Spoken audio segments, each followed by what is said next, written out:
سلجوقی سلطنت 11ویں تا 14ویں صدی عیسوی کے درمیان مشرق وسطیٰ اور وسط ایشیا میں قائم ایک مسلم بادشاہت تھی۔ سلجوق نسلاً آغوز ترک تھے۔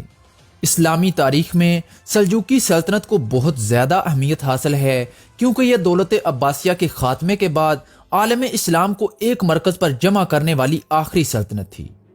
سلجوقی سلطنت کی سرحدیں ایک جانب تو چین سے لے کر بحرۂ متوسط اور دوسری جانب عدن سے لے کر خوارزم اور بخارا تک پھیلی ہوئی تھیں۔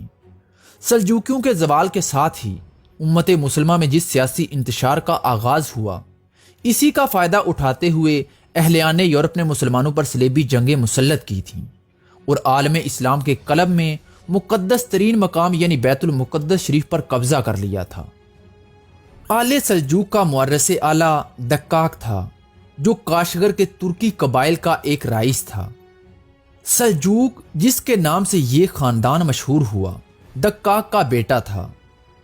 سلجوق اپنے غیر مسلم ترک فرما رواؤں کو چھوڑ کر بخارا کی اسلامی سلطنت میں چلا آیا اور یہاں وہ اور اس کا پورا قبیلہ مسلمان ہو گیا۔ اسلام لانے کے بعد سلجوق اور اس کا پورا قبیلہ بخارا کے قریب مقام جند میں قیام پذیر ہوئے۔ اس کے بعد سلجوق نے غیر مسلم ترکوں پر فتوحات حاصل کرنی شروع کی اور اپنی قوت بڑھاتا چلا گیا۔ سلجوق نے اپنی وفات کے وقت 3 لڑکے چھوڑے، ارسلان، میکائیل اور موسیٰ۔ دولت سلجوقیہ کے وارث میکائیل کے 3 لڑکے ہوئے جن میں پیگو، تغرل بیگ اور چگری بیگ، لیکن سلطنت کی فرمانروائی تغرل بیگ کو ملی۔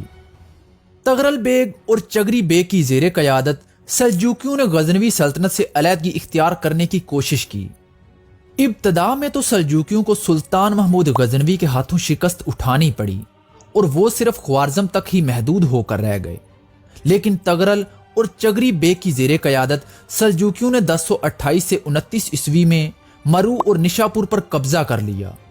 اس کے بعد سلجوقیوں نے خراسان اور بلخ میں مزید علاقے فتح کیے، یہاں تک کہ 1037 عیسوی میں انہوں نے غزنوی سلطنت کے دارالحکومت غزنی پر حملہ کر دیا۔ 1039 عیسوی میں جنگ دندنیکان میں انہوں نے سلطان محمود غزنوی کے بیٹے مسعود اول کو شکست دے کر غزنوی سلطنت کے تمام مغربی علاقوں پر قبضہ کر لیا۔ یہ وہ زمانہ تھا جب بغداد میں ترکوں اور آل بویا کی باہمی مخاصمت نے سخت بدامنی پھیلا رکھی تھی۔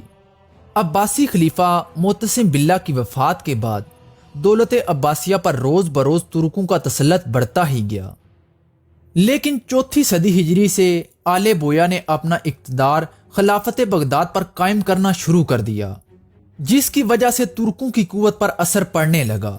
ان حریفوں کی کشمکش نے تمام سلطنت میں ہنگامہ برپا کر دیا۔